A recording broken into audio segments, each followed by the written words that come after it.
Fresh off your weekend, Last Dance documentary of the Michael Jordan Chicago Bulls.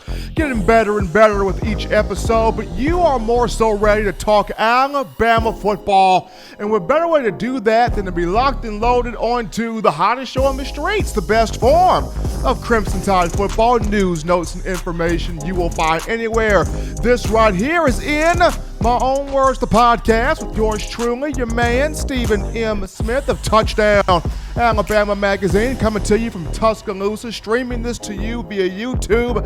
And speaking of YouTube, if you are new to the network, the channel, the brand, go ahead and smash that subscribe button. Hit that subscribe button right now and turn on your notifications so that you can have the up-to-date information, alerts, coverage, content on your favorite program, that being the Alabama Crimson Tide. As always, though, show more than me. I got my man John Ivory in the building. New week, same grind. John, what's poppin', brother? Man, what's up, man? Doing great, man. Ready for a great show. Roll Tide. He's ready to get it poppin' here, folks. We want to hear from you. 205-448-1358, the number to call in to let your voice be heard, to let your opinions be known on the show. 205-448-1358. Got a great show planned out here. Going to be joined by my good friend Brent Beard a little bit later in the show, a college football analyst for First Coast News out of Jacksonville, Florida, part of the ABC and NBC station. So going to be awesome to pick Brent's mind on Alabama football, on the SEC, and his thoughts on will the football season start on time? Could there potentially be a delay? So definitely excited to hear from him. But starting this off here on a somber, serious note, updating you here on the legendary former NFL head coach, one Don Shula, who passed away today at the age of 90. Coach Shula spent 37 years in the coaching profession from 1958 to 1995, a two-time Super Bowl champion for the Miami Dolphins in 1972 and 73. Prior to the AFL-NFL merger in 1970, he won an NFL championship with the Baltimore Colts in 1968. We're talking about a four-time Associated Press NFL Coach of the Year. He only had 2 losing seasons as a head coach in his 33 years at the profession, and how this brings the Alabama fan base into perspective. Don's son, Mike Shula, played quarterback at the University of Alabama from 1984 to 86. He was the head coach of the Crimson Tide from 2003 to 06. Now, what's crazy about that is Sylvester Croom was in line to be the head coach, and Croom, of whom played under Paul Bear Bryant, coached on Bryant's staff for quite some time as an assistant. So he was the guy groomed to be the next Alabama head football coach. Unfortunately, when you look at a former Alabama athletic director, Mal Moore, he stated and talked about how Don Shula, the Shula family, that presence allowed for Mike to be looked at more so than Croom. Mike Shula assumed the role in 2003, and though he had some success, it just was not meant to be, as he was fired after the 2006 season. But our condolences here at TDA go out to the Shula family, the Miami Dolphins family, and the loss of the legend Don Shula, who passed away today at 90 years old. But we dive in now to our first topic of conversation here on the show. And ESPN, worldwide leader in sports, on Sunday released its Football Power Index. And the FPI it put out was one on predicting the wins for the schools, the programs in the SEC. And for Alabama, it's predicted Alabama to win 10.9 games. So basically 11 games this season. Now, with football having a 12-game regular season, ESPN predicting 10.911 wins, the question is, where does the loss come in for the Crimson Tide? If you see a loss on Alabama's schedule, where does the defeat, where does the stumble, where does the blemish come in at? Because just on the surface here, though Alabama has a couple of question marks going into the upcoming venue, there are other teams in the conference that have way more glaring questions than the Crimson Tide. First and foremost, we look at the Georgia Bulldogs under head coach Kirby Smart. You've got to replace Jake Fromm at quarterback. You've got to replace DeAndre Swift and Brian Herrien at the running back position. You no longer have Lawrence Cager, Tyler Simmons, Chad Werner as receiving options. On defense, Tyler Clark gone, J.R. Reed gone. So there's quite a bit here to replace for Georgia. And one of the things on the mind of Kirby Smart is Jamie Newman the guy? Jamie Newman, of whom he comes over from Wake Forest, the graduate transfer, a guy that's a dual threat quarterback. But is he the guy? Does he have the ability and the capability? Does he have the intelligence, the intangibles, the instincts to finally get Coach Smart and the Bulldogs over that hump in terms of toppling Alabama, toppling Nick Saban, and winning a national championship? Is the move of getting Scott Cochran away from Alabama to Athens, Georgia, was that the move to possibly get the Bulldogs to a national championship? So some question marks there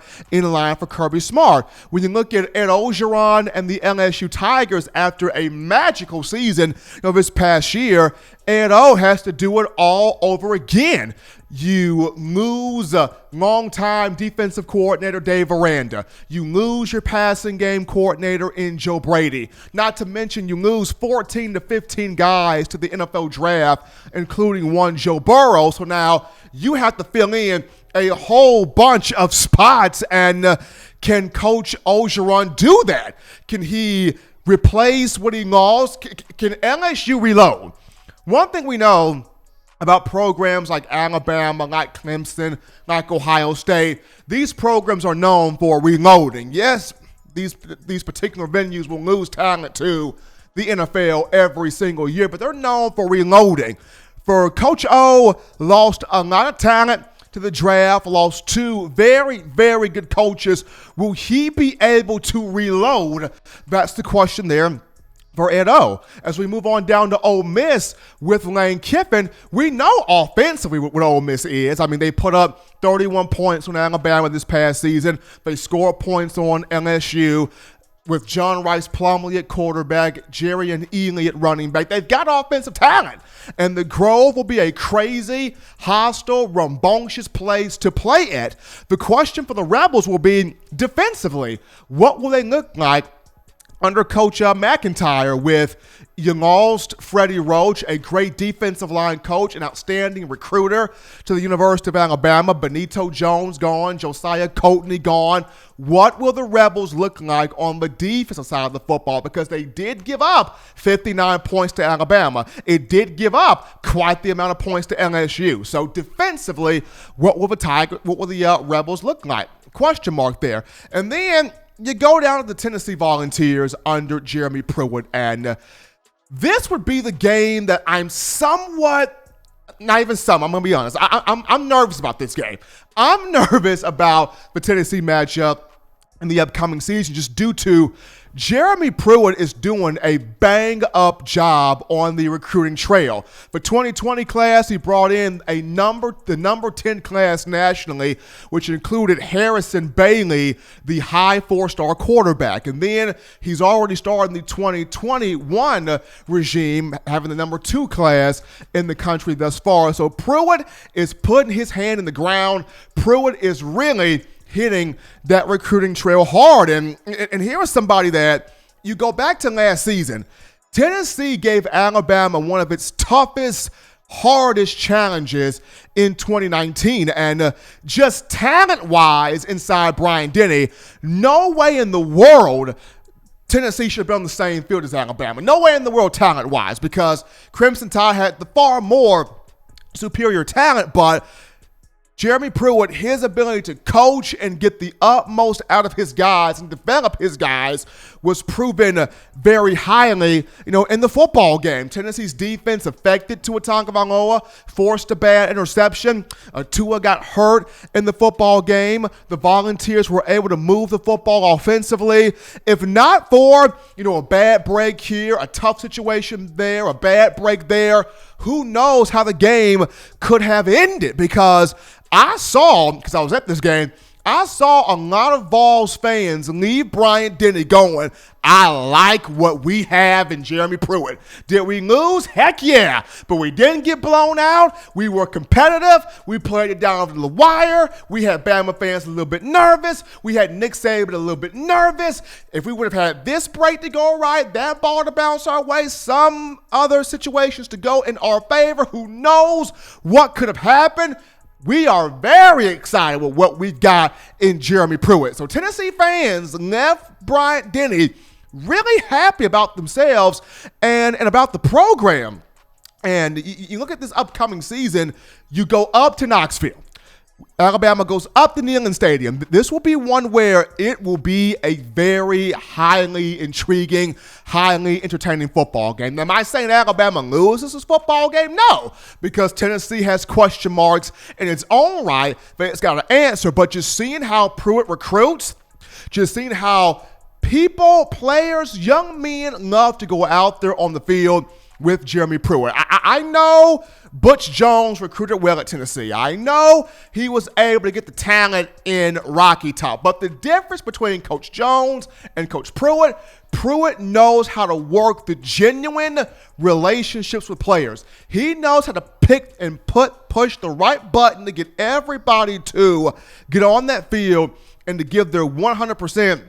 Maximum effort. He did it in the high schools he coached in the state of Alabama. He did it for the Crimson Tide defense. Of course, you guys saw how dominant that 2016 defense was. The reason why it was that dominant, Jeremy Pruitt was a defensive coordinator in 2016. He was also the defensive coordinator in 2017, if I'm not mistaken. So, we know what Pruitt's capable of. And another thing about Pruitt and his relationship with players, his third child, his son, was named after two Alabama linebackers. His son was named Flint Anderson Foster Pruitt. Jeremy Pruitt named this child, his boy Flint, after Reuben Foster and Ryan Anderson. That's all you need to know when you talk about the relationships this man has built with players, how players want to play for him, how they will run through a brick wall for him, how he vibes with those guys. When you name your child, when you name your offspring, when you name the fruit of your loins after two former Alabama linebackers, you got some serious chemistry in terms of players. So that will be an interesting matchup between Alabama and Tennessee. But the question here, Tide fans, if you see a loss on the schedule, ESPN apparently sees a blemish. 10.9 wins, 11 wins for Alabama according to the Football Power Index. So if you see a loss, because just off the surface, folks, I don't see one. Does Alabama have question marks? It's got one or two, like a lot of teams do. But there are glaring question marks when you discuss Georgia, LSU, Arkansas. You got to wonder, do the Hogs have the horses to run with Alabama? Mississippi State, it's going to be Mike Leach's his first year. He doesn't have all the offensive talent, may have to lean on the run game with Kylan Hill coming out of the backfield. Defensively, they've got some playmakers, but we'll just have to see how they buy into Leach's system, Leach's scheme. And then you look at Auburn. The question always for Auburn is, can Gus Malzahn get out of his own way and allow the offensive coordinator to call the plays? Which is right now, that's a big fat no, because you remember, Coach Malzahn said, I got into football. I got into college football to call plays, and I'm not happy. I'm not content. I feel happy. I feel content when I am calling the plays from the offensive perspective. So, Tiger fans would hope that they can see Bo Nix take that next step from his freshman to his sophomore year in learning from one Chad Morris, who will be the offensive coordinator. But the question mark, once again, is Gus Malzahn willing? Gotta be willing. Is he willing to relinquish the play calling duties and to have Chad Morris do this thing? So Tide fans, question is on you here as we come back from the first break. If you see a loss, if there's an Alabama loss on the schedule in your mind, if there's a blemish, if there's a hiccup, if there's a stumbling block, if there's a roadblock, where could the loss come from? ESPN, FPI says Alabama winning 10.9 games, 11 wins this season. So if you see a loss, Tide Nation, talk to me. Where could that loss come from? Because on the offset, I don't see it as of right now. But we're going to go to our first break here on In My Own Words, the podcast, hottest show on the streets. Upon our return, we will take on your phone calls, tweets, text messages, thoughts, questions, and concerns right after this.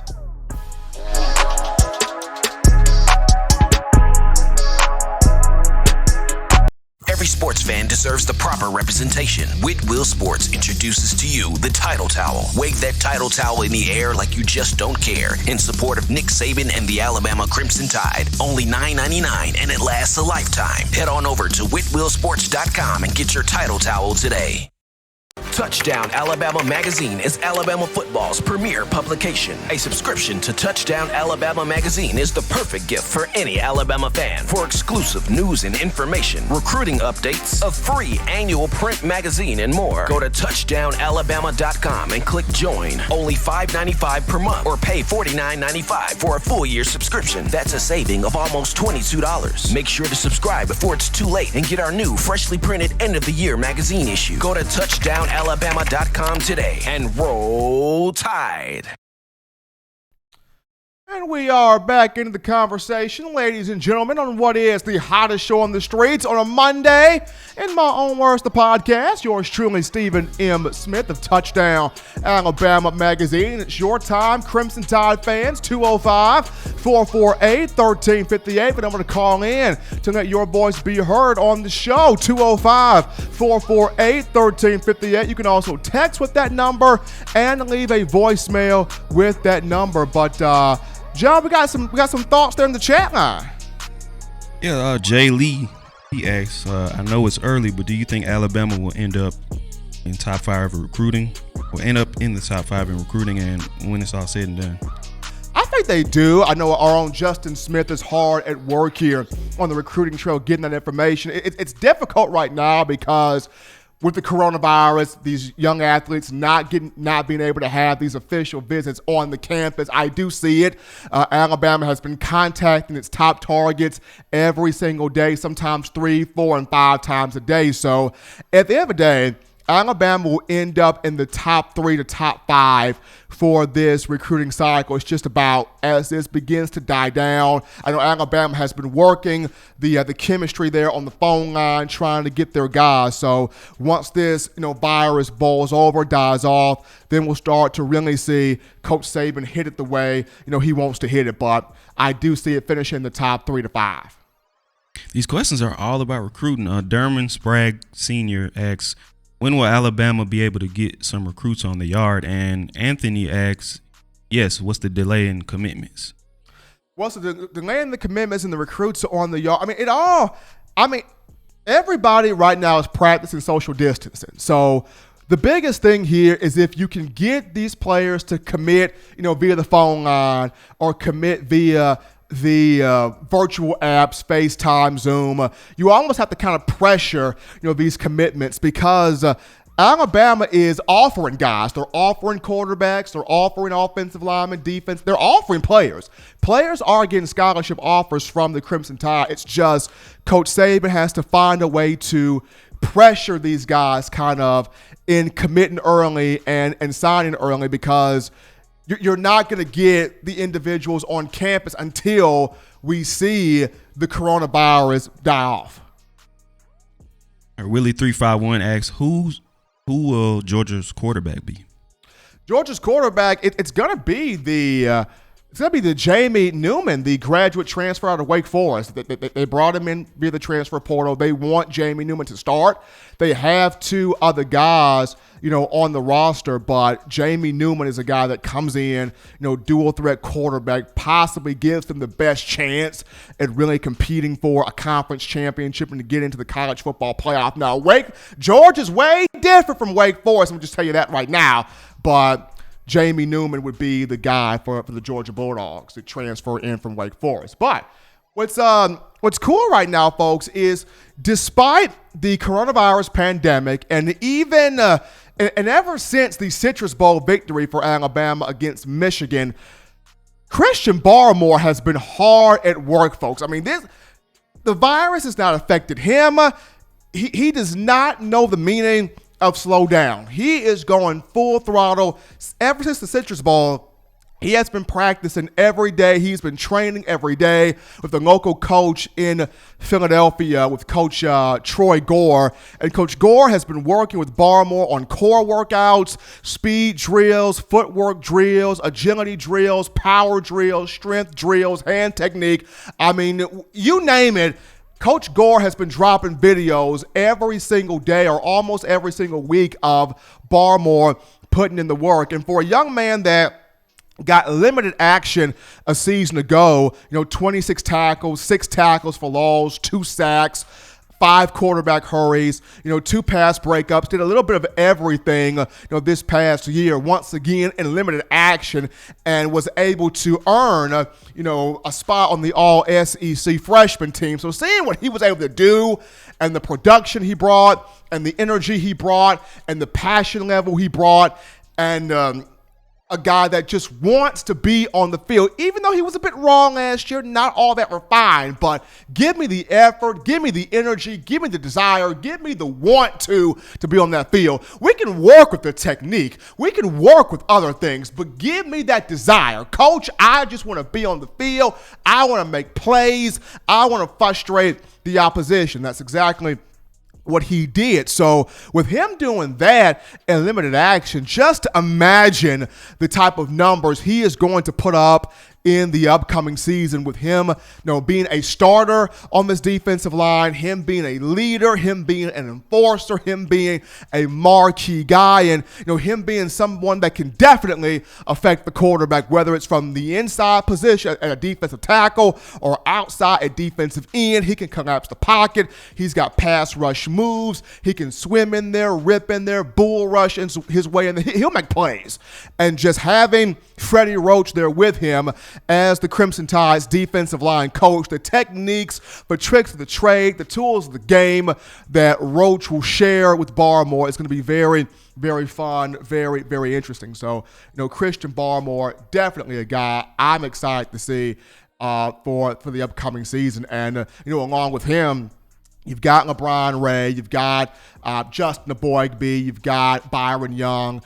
You got 2 and 3 deep on this defensive line rotation, which is going to be awesome. It's going to be incredible watching this defensive run, and we'll dive into later on in the show about what Alabama's going to try to do on that defensive side of the football. But just seeing a guy like Christian Barmore, do his thing is fantastic. John, let me ask you this question. John, how many sacks can you potentially see from Christian Barmore this year? I'm not sure. I mean, just give up a round number. Say 6. You got 6. You got him at 6. I could see Barmore 7.5. I see him 7.5, maybe 8. But I'll stick with 7.5. But once again, folks, this is somebody that ever since the Citrus Bowl, if you go on Twitter right now and you go to his page, if you go to Coach Gore's page, there's just so many videos of him, whether it's weightlifting, whether it's working the ladder drills, whether it's going through different speed agility exercises, whether it's him, working the sled, showing the core strength, the hand technique, popping the bag. He's doing a lot. He's doing a lot, and he's trying to put himself in a situation where not only to be a dominating leader on the defensive front, but also a potential All-American, maybe a potential Lombardi Award winner, maybe a potential Chuck Bednarik Award winner. Most importantly, with him coming into his 3rd year in the program, maybe a potential first-round pick. I don't want to say that because I know Tide Nation's like, Steven, don't put Barmore out the door. Don't put Barmore out the door before we really, really get used to him. But he is coming into his third year in the program. And when you come into your third year at any particular college football program, this would be the year where those NFL scouts, those coaches, those general managers, those owners, they start looking at you. They start giving you that attention. They start looking at you to see, where could we draft you? Where could we pick you? Where could we, use our top money, our top dollars, our top priority in making you a member of our respective franchise. So, a year for Barmore to be a leader, be impactful, be a first-team All-SEC guy, be an All-American guy, whether it's first team or second team, but most importantly, be a guy that could possibly sneak his way into being a first-round, second-round pick. But I definitely see a first-round variety out of him. It was just crazy how everybody kind of thought that this past year would have been the season that Raekwon Davis would get 4, 5, 6. It would have big sack numbers, but Raekwon Davis had half a sack this past year, and Christian Barmore had 2 sacks this year and played in less amount of games, had less amount of time, had less action than Christian Barmore. So proof's in the pudding, folks. Having talent is good. Having athleticism is good. Having star-studded potential is good. But just as important as that is having the will, having the drive, having the desire, having the want to be on the field, and having that mentality of it bothers you when you are not on the field. And that is what Barmore had. He had that antsiness about himself to where if he was not on the field, you could see it. He would be jumping up and down. He would be kind of foaming at the mouth. He would be staring at the coaching staff going, when can I go in? Put me in, put me in, put me in, put me in. It took multiple players, teammates, to kind of go on the sideline and console and be like, bro, calm down. It's okay. You will get your moment. But I would imagine Christian Barmore would be like me and go, man, shut up. You've been on the field. You play. My jersey hadn't even got dirty yet. I don't even got sweat on my jersey. Nobody has even spit on my jersey yet. I got no blood on my jersey. I got no green grass on. I got nothing on my jersey, man. At least you have been out there. At least you didn't see the field. I'm trying to see this field. So Christian Barmore just has that mentality. So definitely looking forward to seeing what he does in the upcoming season. But we're going to take a break here on the show. Continue to line us up in the YouTube chat line. And once again, 205-448-1358, the number to call in and let your voice be heard on the show. But upon our return, we will sit down with my man, Brent Beard of First Coast News, a college football analyst, to talk Alabama and SEC after this.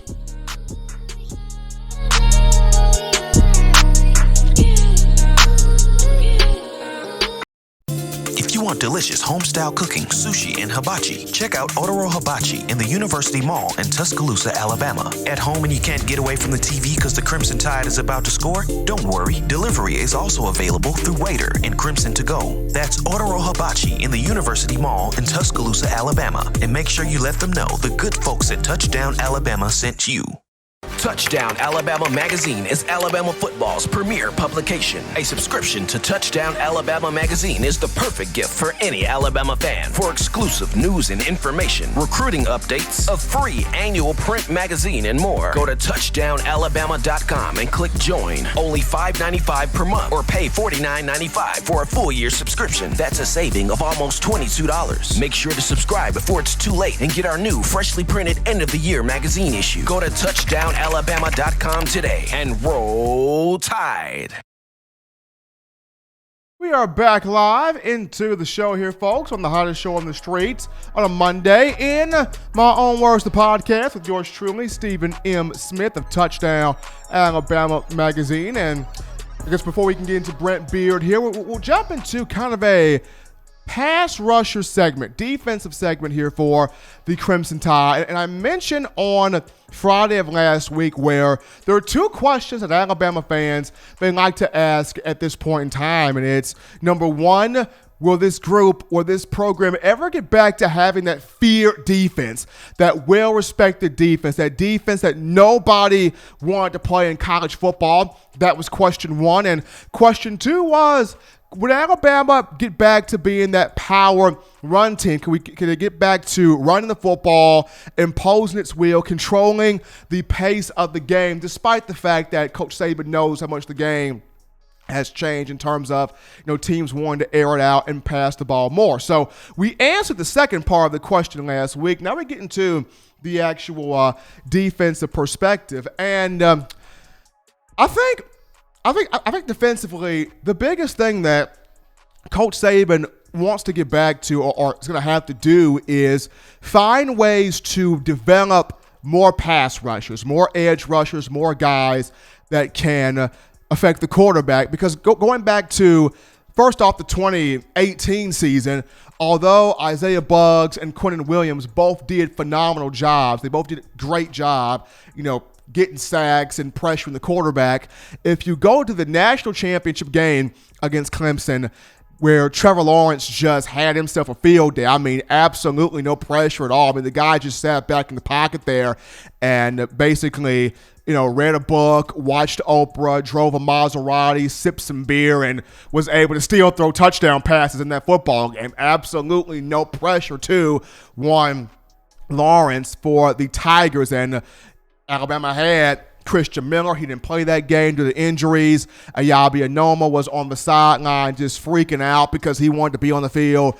Alabama did not put him on the field. And, of course, now Tosh Lapoy no longer with the Crimson Tide, and neither is Anoma. And then the 2019 season, as good, as productive as Anthony Jennings was, and he was, and Terrell Lewis had moments where when he wanted to come after the quarterback and affect the quarterback, he did, but there was so much invested into Raekwon Davis. It didn't happen. Of course, LeBron Ray, got hurt after game 3 of the season, didn't play for the remainder of the year. DJ Dale got hurt. So a lot of things went into the last 2 years of Alabama not having that pass rush. And the importance of this is that for opposing offensive coordinators, head coaches, offensive linemen and quarterbacks, they can be able to game plan if the defense only has one pass rusher. If you only have one notable edge rusher, they can scheme for that,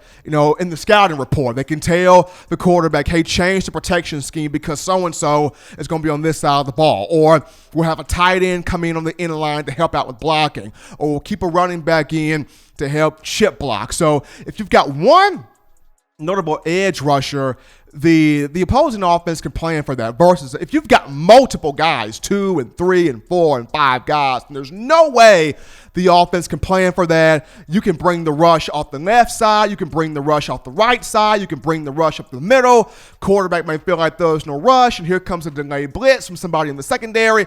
Coach Saban is trying to create havoc. He's trying to create pressure.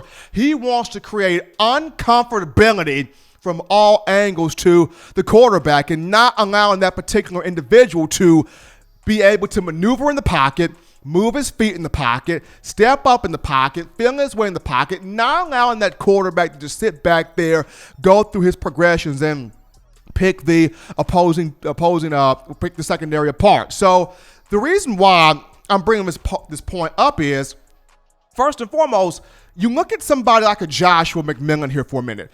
And as good as Joshua McMillan is, a guy that is taking his 6th year at Alabama, hasn't got a chance to play a whole lot. He's played 18 games throughout his career. He maybe doesn't have the athleticism of a Dylan Moses or a Christian Harris. I remember last year in fall camp at the media day when Pete Golding talked to reporters about one thing that he loves about McMillan is his knowledge, his leadership, his information, his intelligence in terms of the system. He may not have just the quote-unquote athleticism, but he makes up for it in different ways. So, and a guy that, though he may not have just lightning quickness, he has enough athleticism, he has enough speed to have opposing offenses account for him. But the biggest thing for McMillan is his strength. He's 6'3", 240 pounds. And out of Memphis, Tennessee, played at Whitehaven High School. I got a friend of mine that played against him in high school. And the main thing he used to always tell me about McMillan is, Steven, tackling machine. Great guy, intelligent guy, physical size. He's got enough athleticism, but this dude is a tackling machine, and he's got strength at the mesh point. He's got strength at the point of attack. And with him sort of telling me these things, it brings to me the idea, should Nick Saban take McMillan and move him to outside linebacker due to at that weak side backer position? At that weak side backer position, you've got a lot of you got to have speed. You've got to have sideline quickness. You've got to have the ability to go, lateral, sideline to sideline, go laterally, eat up field. You got to cover a lot of ground. And with behind Christian Harris, you would have Alakaho and you would have Jalen Moody. But before we even dive into more so of this conversation, we're going to go to a break here as my man Brent Beard has checked into the queue. When we come back, we will have Beard of First Coast News, college football analyst, join us live right after this.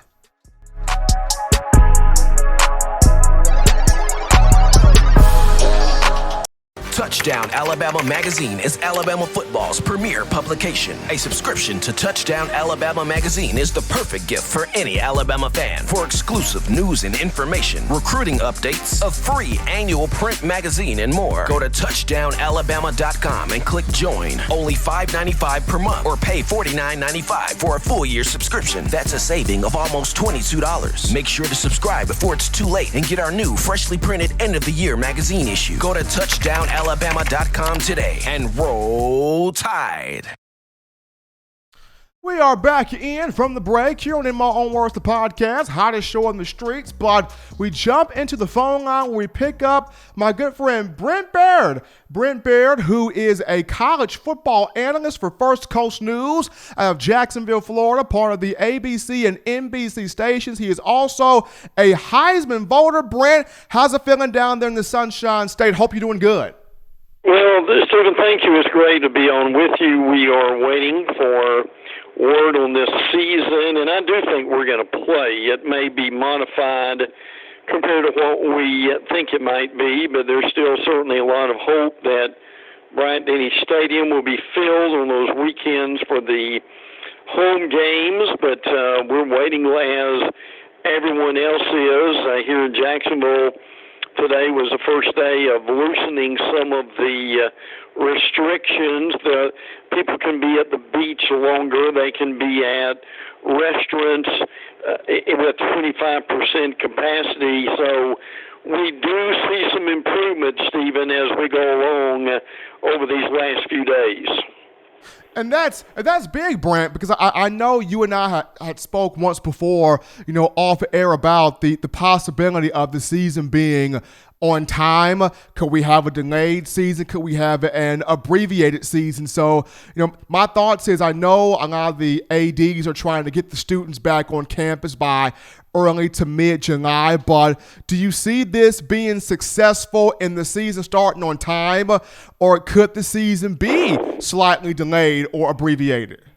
Well, the three scenarios that we've seen so far would be the season starting on time, or the season not starting until, say, October, and mainly conference games being played, or the season not being played until next spring. I really can't see the latter happening, Stephen, just simply because how would you play in the spring of next year and then play in the fall a few months later?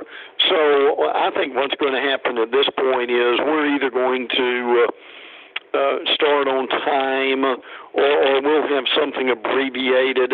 The NCAA has come out with some requirements for resuming classes, and I think a couple of these are huge. One would be to have adequate testing, and then two would be if someone tests for COVID-19 to have a plan to isolate them and be able to treat them after that has been discovered. So, but Stephen, the good thing about this is we've still got time. It's still quite a ways until the season begins, although the things we've got to keep in mind are will the schools be able to have what we may say a mini camp, for lack of a better word, or will they be able to start fall practice as they normally would and have their 20-something practices at that point? That's going on too. But I think something will be decided, or at least we'll have a lot more information by the end of this month in the first week of June. Now, one thing you are seeing is a trend, actually two things. More presidents coming out and saying that they have all intentions of starting school at the regular time at the end of August or at the beginning of August. You're seeing that. And the other thing, Stephen, this is certainly of interest for you and me, is we found out today that Conference USA, for their media days, it's going to be virtual. Now, I think Greg Sankey wants to have media present and accounted for in their seats for the SEC Media Days in the middle of July in Atlanta. But Stephen, right now, that's something really I think is important to watch for. None of the Power Five at this point have showed their hand what they want to do for media days, but a lot of these things are worth looking at as we put the pieces of the puzzle together on how soon and if we play. We got Brent Beard on the phone, ladies and gentlemen. If you're just tuning into In My Own Words, the podcast, Beard, a college football analyst for First Coast News out of Jacksonville, Florida, part of its ABC and NBC stations. Well, Brent, ESPN put out its FPI, its Football Power Index on Sunday, and according to that, Alabama's projected to win 10.9 or 11 games. Just on the surface here, where do you see the loss for Alabama, if there is one, in the coming season? I mean, I'll be honest with you, at this point, unless it's an early loss to, say, Georgia, and frankly, I think right now, with Newman coming in at quarterback, transferring from Wake Forest, a new offensive coordinator, losing as many offensive linemen as they did, I think Bama would, frankly, I think right now have the better roster in that game. And frankly, I don't see a situation here unless they have multiple starters hurt again in November to where you would be at a disadvantage, say either against A&M or Auburn. I could see, unless you just have a very unusual situation, that Bama's going to have the better roster, and I think be favored, frankly, in every one of these games. And does that mean they're going to go undefeated? Maybe not. That's a rare occurrence even for Bama at this point. I know Tennessee's improved, but they still don't have the same roster Alabama does. Bama goes to LSU, but, Stephen, I don't think there's any way you can lose the players and the coaching staff and LSU repeat what they did last year. And then this is a make it or break it in some ways this year for A&M, particularly for Kellen Mond as he comes to Tuscaloosa. And I just don't think the Auburn line of scrimmage is going to be as tough as it was last year, particularly on that defensive line, and losing Derek Brown and the guys that they did. So, look, I'm with you. At this point, I mean, you could make the argument that the schedule is stretched out enough to where it certainly benefits Alabama throughout the season. Now, also, along with that here, we got Brent Beard on the line. Brent, you covered quite a few Alabama players on this roster that are from the Florida area. One of those guys just so happened to be, Mac Jones, who played at the Bowles School and helped that team to a couple of state championships in the Sunshine State. When you covered him throughout his high school tenure, what were some of the things that really stood out to you, about Jones and when you watched him play, and as you're watching him play now, what confidence does he give you that he can take Alabama and win the national championship as a starter? I think what Mac has done coming from Bowles is he's coming from a championship pedigree program that he was under Corky Rogers, the late Corky Rogers, unfortunately, who just passed away a few weeks ago. Arguably the greatest coach in Florida football history in high school, and that's saying a mouthful. But he certainly comes from a program that is used to winning. I think when he was there, he started pretty much as a game manager, and he really was able to improve as his career went along. I think Mac can lower his shoulder and get some crucial yards if he needs to be able to do that. I think he's got a much better arm than people give him credit for. Unfortunately, people look at the picks at Auburn, and again, that I think is more the exception than the rule as far as Mac is concerned. Completed almost 70% of his passes, and again, and we've mentioned this a few times down here on First Coast News, that we did a study on some of the possibilities as far as of guys coming out not this year and going to the combine, but next year. And one of the names mentioned was if Mac Jones decides to do that. And I talked to a couple of NFL beat writers who cover the draft and also are very familiar with Jones in Alabama, and what they told me was that Mac has a lot of the intangibles, and they both said beyond a shadow of a doubt that if he decided to come out, that Mac would be invited to the combine. They didn't hesitate, didn't stutter. They said if he wants to come out, he would get a chance because he has got the intangibles and the tangibles that you need for to be a good quarterback in the next levels. I mean, he'll be a superstar, no, but these guys who cover the NFL have seen enough of him at this point, and I would go on both of them. I trust both of them a lot as far as what they would say. Now, again, he's got ample eligibility left if he decides to stay. But I think the main thing Mac has done, Stephen, is he has gained this trust of the coaching staff.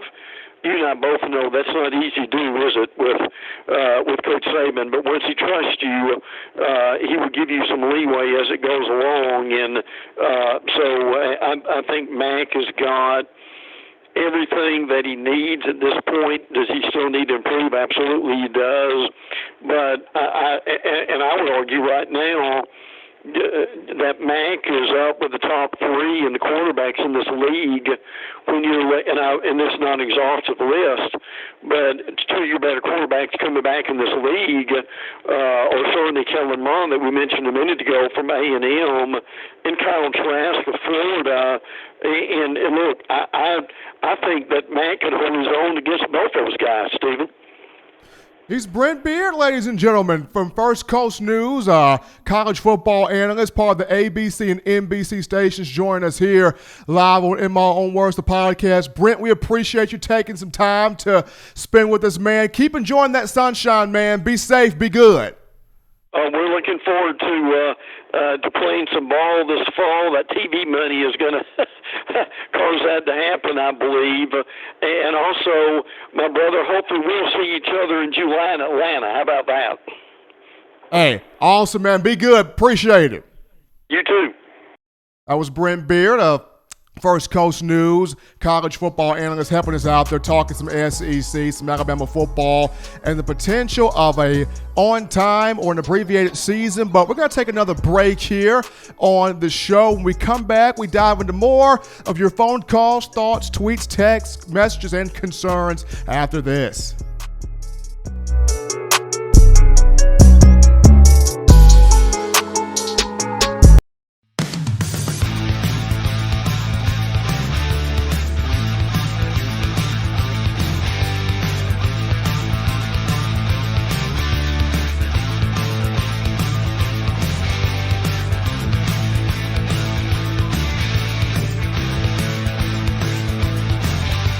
Touchdown Menswear in the University Mall in Tuscaloosa.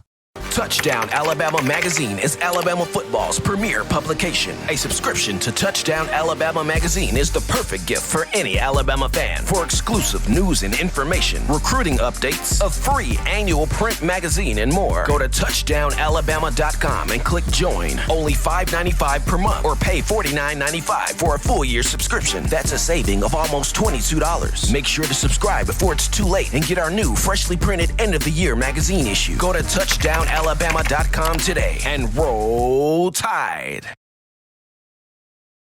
We are back in here, folks, from the break on the hottest show on the streets, In My Own Words, the podcast. We go back to the phone lines here as it's short time. Crimson Tide fans, 205-448-1358. And you are live on In My Own Words, the podcast on a Monday. What's going on?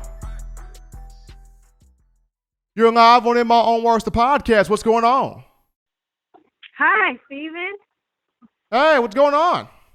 Hey, I just want to say how much I love listening to you guys. The show has been great. We appreciate it here. Yeah, so I just wanted to see what you thought about the new strength and conditioning coaches, how they're going to stack up with the boys for the new season. Coaches David Ballou and Dr. Ray have done an unbelievable job so far. They've come in, they brought in their data, their analytics, what they do best. They have been monitoring the players in their workouts throughout this time of quarantine. And just to give you some numbers here, with both of those guys, Bryce Young has put on weight and muscle. Paul Tyson's put on weight and muscle. Mac Jones has put on weight and muscle. So right now, you know, the new strength staff, the players love them. Awesome. Well, I sure am thankful that you answered my question for me. Absolutely. Keep listening to us. Appreciate the call. All right. Roll Tide. We go to another call right now in the queue. You are live on a Monday on In My Own Words, the podcast. What's going on? Going on, Steven. How are you? Doing all right, man, and yourself? Can't complain. Got a question for you if you don't mind. Go ahead, ask away. I was listening to you earlier about Alabama probably having a one loss, and not really sure if I got the actual team. I mean, which team you're thinking that we might lose to? The team here, like I said, it's tough to gauge. It's tough to gauge it right now. If I could pinpoint the loss, I would say Georgia. I would say Georgia maybe, even though Georgia's got question marks too, and a lot of them. And that game will be in Bryant-Denny, but with it being the first conference test, the first big test, the first matchup to where it could be a sequel to maybe an SEC championship game down the road, I could see Georgia. All right. Well, I'm just hoping that we don't lose to Auburn twice, and I don't know if I'm. I mean, you and everybody else, man. You and everybody else. Well, I appreciate that, Stephen. Have a good night. Roll Tide to you. Appreciate the call, man. We're going to go to another break here, folks. Continue to line us up here in the chat line. But upon our return, I will dive back into the conversation of the Alabama defense and getting that pass rush back right after this.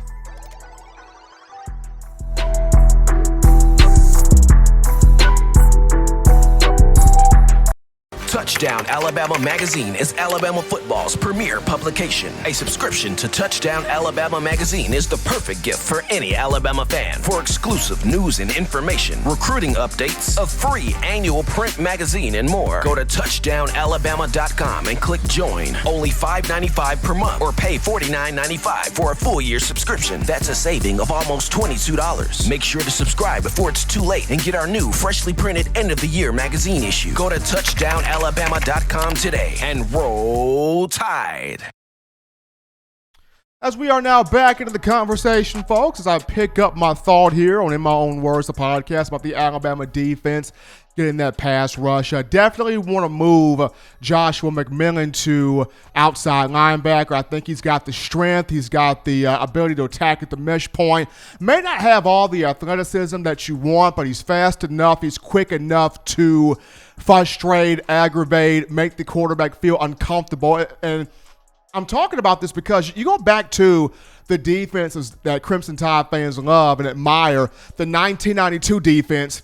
What made that group so great under Gene Stallings was you had Eric Curry teeing off from the quarterback, John Copeland teeing off. I mean, you had Jeff Teague that would come on a blitz. Like, pressure came from every end. I remember the documentary on that 92 team where Jay Barker, Alabama quarterback, kept saying that Miami's guy, Gino Torretta, kept looking at the ceiling all night because that's all he was able to do because the pressure came from everywhere.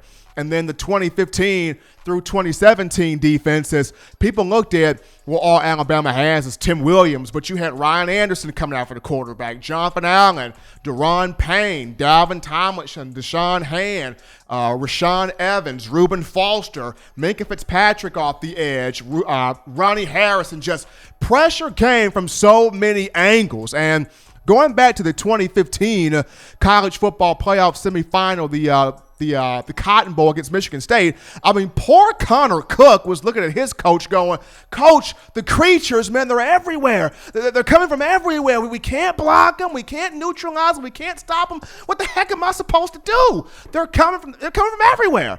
That was Alabama's defense coming from everywhere, frustrating, making the life of Connor Cook an absolute living nightmare. And that's what Nick Saban wants to get back to, finding ways to make the quarterback on the opposing team's life a living nightmare and developing as many pass rushes as possible. I know the Tides got Christian Barmore. He's a big-time pass rusher. This is a guy that, as I mentioned, 2 sacks last year, 5 quarterback hurries, 6 tackles for loss. He did this in limited action. He's going to be looking for an All-American year, whether Bama has him pressuring off the defensive end spot or pressure from the defensive tackle spot. Then you look at LeBron Ray, a guy that was poised for a huge junior year. Unfortunately, had the foot injury against South Carolina, missed the remainder of the season. He gets a chance to redo his junior year, his money year back over. He's going to be looking to create that pressure and helping out with Barmore. Then you got DJ Dale coming back. He is going to be helping out with the pressure from the interior spot at that nose tackle position. If you put Joshua McMillan outside, that's pressure coming from either the strong side area or the jack rush linebacker area, wherever you put him at, because he's got that strength to lock up at the mesh point, bat balls down, get into the vision of the quarterback, obstruct the vision. Like I said, make him feel your presence, make him feel uncomfortable. And then you've got, Dylan Moses who can rush. You've got Christian Harris who can fly in there. Wherever the jack rush linebacker ends up being Drew Sanders or Will Anderson, both of those two, a lot of expectation will be on their shoulders. And even in the secondary, the question becomes, who does Nick Saban, who does Pete Golding, who does Carl Scott, Charles Kelly, who do they trust, right, to blitz on the edge? Bama trusted Javier Arenas in that role, and he excelled at it. Bama trusted Minka Fitzpatrick. Bama trusted Xavier McKinney. Who's the next guy that Bama can trust in this role to blitz off the edge, see it, read it, time it, hit it, get after the quarterback? Because after the last 2 years of not, sacking Trevor Lawrence in the college football playoff title game, and then this past season with the injuries, and you wanted more from Raekwon Davis, didn't get more. You wanted something from LeBron Ray, got hurt. You wanted something from DJ Dale, he gave you a little bit, but got hurt down towards the end of the year. The only person that was giving you something and giving you something consistently was, Christian Barmore, along with Anthony Jennings, and Christian Barmore played limited action. Terrell Lewis did some things, but he did some things when he wanted to actually do some things. So Alabama trying to get back to having that constant pressure in getting to the quarterback. But as always, folks, you want the best in news, notes, information, and coverage. You know what to do. You download the Touchdown Alabama Magazine app. You can get this from the iPhone App Store if you're rocking Team Apple, Google Play Store if you got the Android phone. Those podcast options, we got you on iTunes or Apple Podcasts, Spotify, Stitcher, Google Play, TuneIn Radio, Overcast.fm, or iHeartRadio. If the good Lord sees fit, I will return on a Wednesday, continuing the conversation that is Crimson Tide football. But for now, people, husbands, love your wives. Wives, value those husbands. Children, do what I tell you to do. Make sure you're finding those ways to legitimately not be bored, getting you those 3 hearty meals a day, those 3 great laughs a day. Protect yourself, protect the loved ones around you. And until next time, folks, this has been in my own words.